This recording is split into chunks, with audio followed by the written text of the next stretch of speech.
This is Chuck Huber, the voice of Android 17. You're listening to Anime Seekers. You better be, or I'm coming for you. Dragon of the Darkness, Flame! Toku Secrets is a podcast run by the Anime Secrets website. Check us out at animesecrets.org for more anime, video game, tokusatsu content. Remember to follow us on Spotify, Apple Podcasts, YouTube, or wherever you listen to podcasts today. Hey guys, I'm Hunter Dino. I'm your Pink Dino Fury Power Ranger and your Red Cosmic Fury Power Ranger, and you're listening to Toku Secrets Podcast.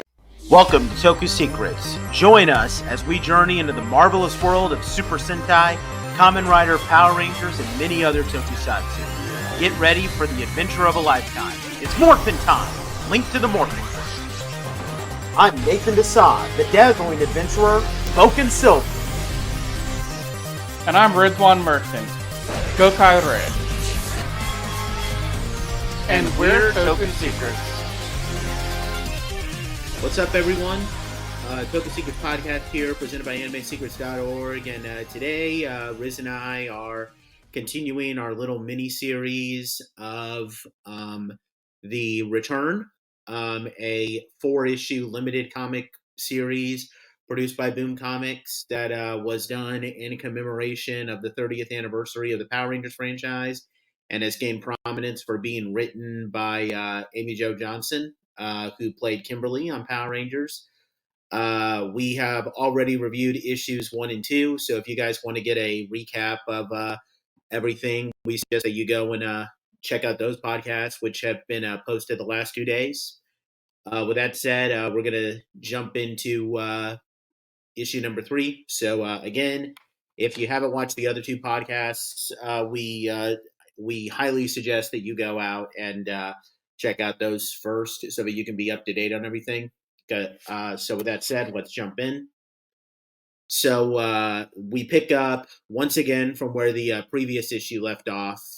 Kimberly was captured by Selena, and we see on the in the ruins of Rita and Zedd's moon base on the moon, where as Riz said in the previous podcast, there's like chunks of the moon that have literally been blown off the surface, and they're like floating around the moon as well, which is a pretty insane sight to see. But when Kimberly wakes up, she finds herself trapped in a force field with the other Rangers. Jason is there, looking incredibly beat up and very aged, but we'll get to that in a little bit. And Zach and Billy are also there, and they've all been captured by Selena, who reveals what pretty much anybody could pretty much figure out. She is the daughter of Rita Repulsa and Lord Zedd, and she has spent the last few years gathering the power coins together so that she can pretty much revive her mom, because it turns out that so I forgot to mention this in our previous podcast, but the Benevolator, what it was supposed to do, the energy, like the pure energy that it released, was supposed to come from the Morphin grid. So it was kind of supposed to like open up the Morphin grid to unleash some type of energy. And we actually find out that when the Benevolator blew up during the fight 22 years ago, it actually opened up a portal to the Morphin grid, and Rita was able to teleport was able to use her magic and essence to transport herself in the Morphin grid. And so that kept her alive, and Selena knew that, and she's been building this new machine to try, called the Morphin Matic, with the help from Vinster. Vinster survived during the attack. He survived the explosion and has basically lived by eating monsters, which that's pretty gross, but definitely shows how gritty this whole thing can be. Hey, you gotta do what you gotta do, alright? Yeah, absolutely. But yeah, so Selena wants to use the power from the power coins to power the Morphin Matic and open up the Morphin grid again so that she can revive her mom. But we also find out that, so people are wondering, like, how could Selena have survived?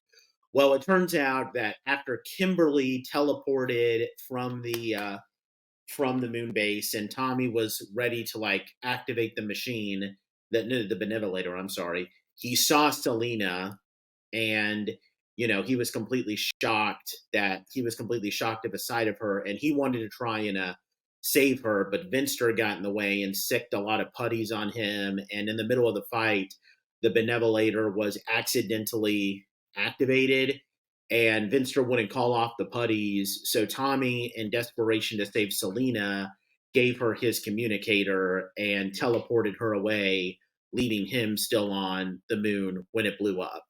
And then Selena teleported to Earth, where she got found by Vulcan Skull, who apparently joined the police force, which again is a throwback to season 3, because if you recall in season 3, they joined the Junior Police Academy, and they continue to do that through Zeo. So that's a nice little throwback to season 3.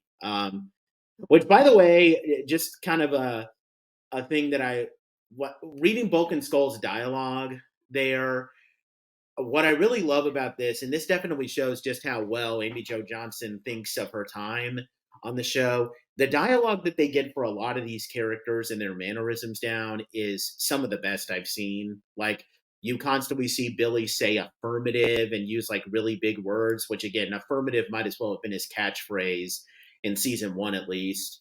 And like, Vulcan Skull, like, saying all this stupid stuff, like they see Selena, and then Bulk says, "Oh boy," and then Skull was like, "Actually, I think it's a girl." I know it's a girl, you Nimrod. Like, I just loved that. Sorry to bring that up, but yeah, you can definitely tell that Amy Jo Johnson wrote this, because she definitely gets the dialogue down. Oh yeah, yeah. I mean, she is one of the longer running members of the franchise as well. Yep. So they try to activate the machine, but it doesn't work. And it turns out that the reason why it doesn't work is because, believe it or not, they actually don't have all the power coins. So I forgot to mention, Selena's been going around tracking them. She was able to track Jason, Zach, and Billy, because they're a bit more flagrant with using their power coins, as established in issue 1. And she found Trini's by basically discovering her secret box where it was hidden, and then she used the disguise that she used to fool Kimberly, and then we already saw how she got Kimberly's power coin. But apparently the machine isn't going to work unless they have all the power coins, and as most people will remember, there are 6 power coins now. And because apparently the dragon coin wasn't destroyed, she thought that she could get away with this because the dragon coin got destroyed in the explosion. But Tommy actually gave his morpher to Kimberly before she teleported away, pretty much saying like, "Hey, you know who to give it to if I don't make it." And that then leads to this absolutely epic moment where Selena is demanding from Kimberly, "Where's the power coin? Where's the power coin?" And then the Green Ranger teleports in, a female version of the Green Ranger suit. And Kimberly is all like, "Hey guys, this is Olivia Hart, my daughter, the Green Ranger." And on that badass note, the comic ends. Yep. And one note to kind of explain more of that. So the reason they couldn't use just 5 power coins is because you have to have all the power coins inactive so that they can tap into the full Morphin grid. Well, the 6th Ranger coin, the Green Ranger's power, was active when she tried using the machine, because Olivia is back in the Canadian house pulling out her dad's morpher and trying to figure out how to yell Dragon Sword to become the Green Ranger. So there is power being drawn by the Morphin grid at this point by Olivia, unknown to anyone else except for probably Kimberly. So when she realized she wasn't getting the full power from it, she was like, "Oh wait, there's another coin, but how can that be? I thought we destroyed it, or it was lost." Yeah, that makes sense. Yeah. So that's something in, I think, episode 1 of this miniseries that I really like, how they've added this extra layer to the Morphin grid, and more specifically to the original Mighty Morphin power set, because I never thought of it as a power bank where all 5 or 6 Rangers, depending on what time of the year we're talking, can all draw from the same power bank. I thought they all had their own power bank. So, for example, Jason had a power bank for just Red Ranger power. Kimberly had one for pink. Billy, Zach, blue, black. You get the picture. But if it's one communal power bank, that's interesting because, Jason said in the first one, in the first issue, hey, you guys stop using the power so I can stay more permanently, implying if no one else using the Morphin grid, he has full access to have more power. So they get stronger depending on how many people are morphed at any given time, which is never really explained or talked about in the TV show, which I think makes me think this is probably an alternate universe power setting for the Morphin grid.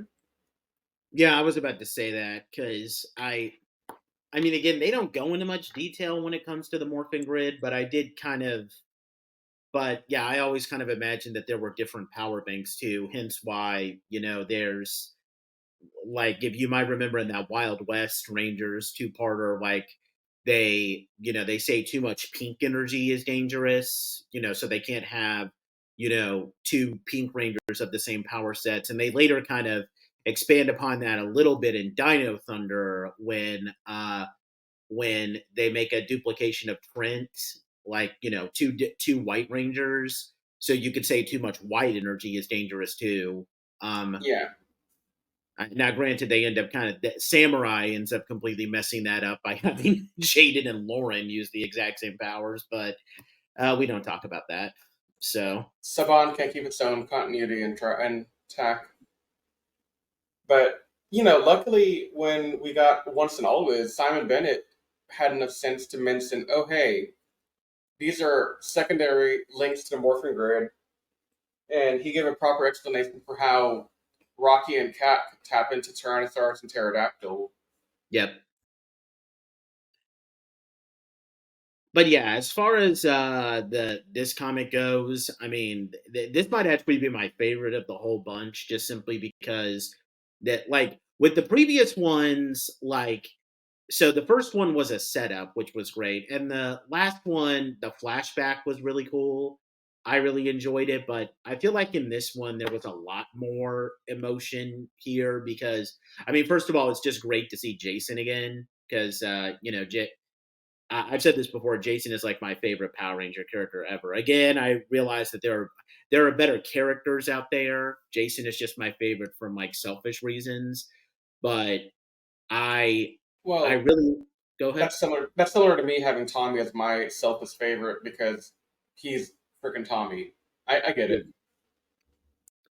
But I really like the detail that they go in with this type of backstory. Like this is like, this is very comic-esque with how they go into like very detailed backstories with their villains. Like this feels like this. I don't think Power Rangers would have gone into the actual show would have gone into nearly as much detail, but to like, have Selena, want to avenge her mom. I mean, it's a pretty cliched story, but the flashback of like seeing Tommy trying to blow up try to blow up the moon base only to see Selena and then, hesitate, like to see the fact that he's still like, oh my God, I mean, she's a little kid. Like I can't just kill her. I have to try and save her. And he's literally pleading with Vinstar, hey, I have a little kid here. Could we stop fighting for like 2 seconds so that I can get her out?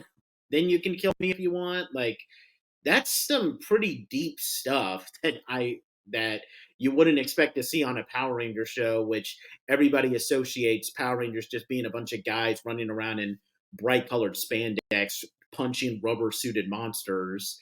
This is pretty deep stuff. It really is, and I mean, this again, like we said the last two podcasts.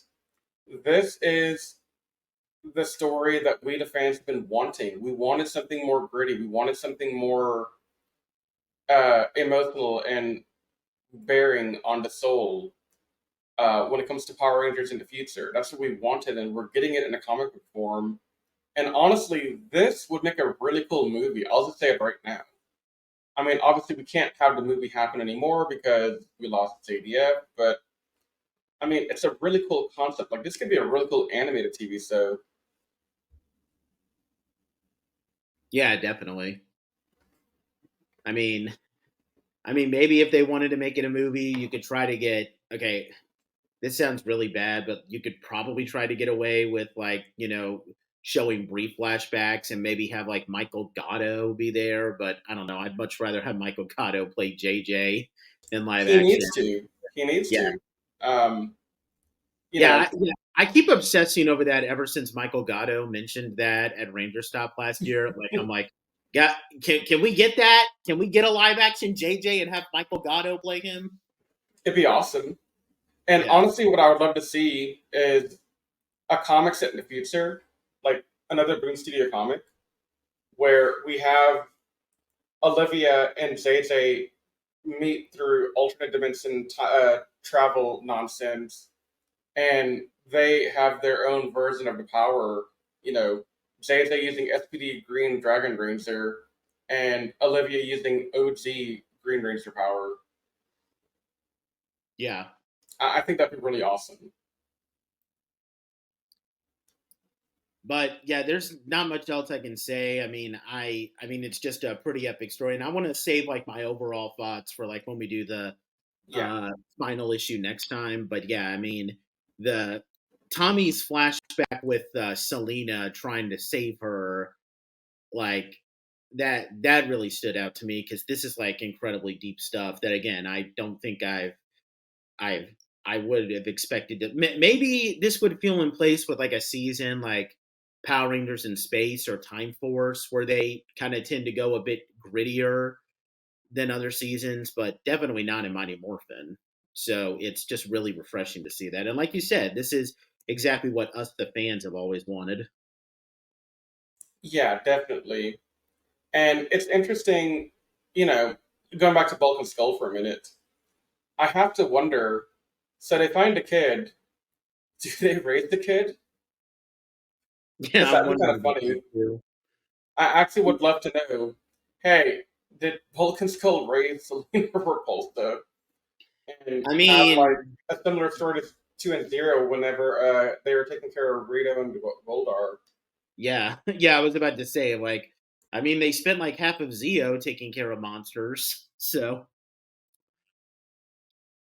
Yeah. So, I'm pretty hyped to see your reactions to issue 4, volume 4, whatever you call it, because there's so many things in there that I'm excited to talk to you about. And yeah, I don't have anything else to say except for this is an epic issue of the comic, and I'm excited to get to the finale where we can talk about everything openly, and also the future of Boom Studios a little bit more. Yep. Yeah, we could definitely talk about that in the next podcast. Yeah. But yeah, that was our quick review of issue 3. And tomorrow, to wrap up the week, we will be wrapping up this little series with issue number 4. We hope you guys will check that out. And also, if you guys are enjoying this little series, feel free to either reach out to us on our website or comment down below on YouTube. And if you would like for us to check out some other comic material, we'd be more than happy to, because we're not, I think, as we've kind of shown last year, we're not just relegating ourselves to only checking out episodes of the show. Like, we've checked out, like, Riz and I are reviewing fan-made content in the form of, like, Rail Riders. We have Anthony on to do the audio drama. Like, we'll review pretty much any type of medium for tokusatsu if we find it to be good enough to review. So if you guys enjoy this, we will consider reviewing the Boom Studios comics, the other ones, at some point. But yeah, that wraps this up, and we will see you guys when we finish off the return tomorrow when we review issue number 4. But until then, you guys all stay safe, and bye for now. If you enjoyed listening to the Toku Secrets podcast, please check us out at animesecrets.org and follow us on all our social media pages such as Twitter, Facebook, and Instagram. And also feel free to check out our other podcasts, including Anime Declassified and the Jedi Squadron. You can also leave us any feedback you'd like to offer us directly on our website. If you're listening to this on Spotify or iTunes, we thank you so much, and please leave us a rating out of 5 stars. If you're watching this on YouTube, please subscribe to our channel if you're not already subscribed, and leave any comments down below, as we love to take the time to read comments left on our channel and give our fans, shout-outs. If you have any seasons of Super Sentai, Power Rangers, or other tokusatsu shows that you'd like for us to check out, please don't hesitate to say so in your feedback. With all that said, we thank you so much for taking the time to listen to our podcast, and we will see you next time as we continue our never-ending journey through the world of tokusatsu. But until that time, you all stay safe, we love you, and may the power protect you.